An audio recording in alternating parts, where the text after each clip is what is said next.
To broaden the scope, Parker, on 2026, going to the Rivals rankings of number 21, which means little at this point with only 4 hard commits. What is the forecast right now in regards to the upcoming weeks, big visiting weekends, and such?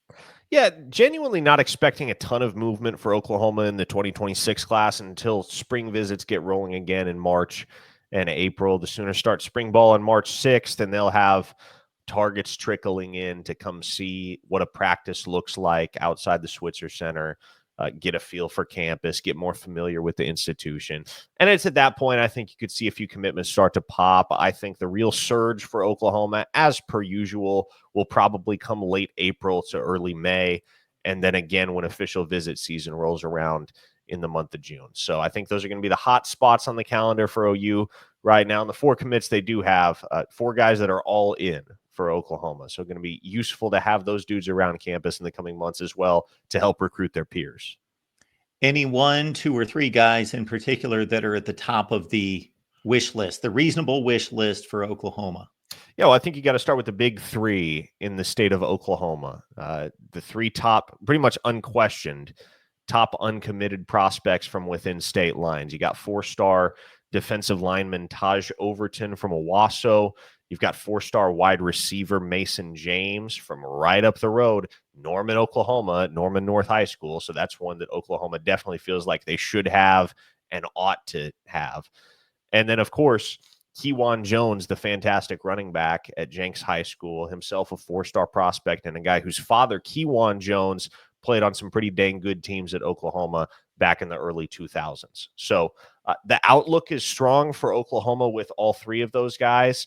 The Sooners would love to make it a clean sweep because, again, as I mentioned, the consensus is that those are the 3 guys that have really separated themselves above the rest in the state of Oklahoma as far as their tier as prospects. 3 guys that can be high impact players at the next level. And as of right now, are yet uncommitted, but that the Sooners are hoping to add to their haul in the months ahead. Parker, I don't think we caught up with you post National Signing Day. Number 18, according to Rivals, 18 hard commits. So on the small side in regards to an overall numbers class. How was this received by you and other pundits in the fan base? Yeah, well, obviously, I mean, you see that ranking, number 18 nationally. And if you don't know any better, you'd look at that and say, why is Oklahoma recruiting that poorly? Why are they barely within the top 20? But obviously, you dig a little deeper, you come to understand it's not due to lack of quality, it's due to lack of quantity.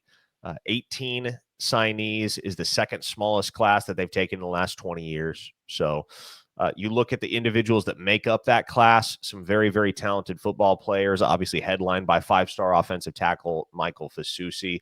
But this was a year where, you know, the smallest class in recent memory that OU took, you got to go back to the 2021 cycle where they only signed 16. And the reason they only signed 16 is because there was some uncertainty because, you know, class of 2021, you're thinking calendar year 2020, right? What was going on in calendar year 2020? Well, the COVID-19 pandemic, and that left a lot of uncertainty as to what the NCAA was going to do with graduating seniors. They ultimately decided, you know, we're going to basically create an eligibility freeze where nobody that played in 2020 has that eligibility counted against them. So there was a lot of uncertainty as to what the numbers game was going to look like and how you could and would allot all of your available scholarships to guys that you maybe were planning on graduating and saying goodbye to, but now they're coming right back, and now you got to fit them in alongside a crop of incoming freshmen as well. So it was about the numbers in 2020, the class of 2021. That's why it was so small for Oklahoma.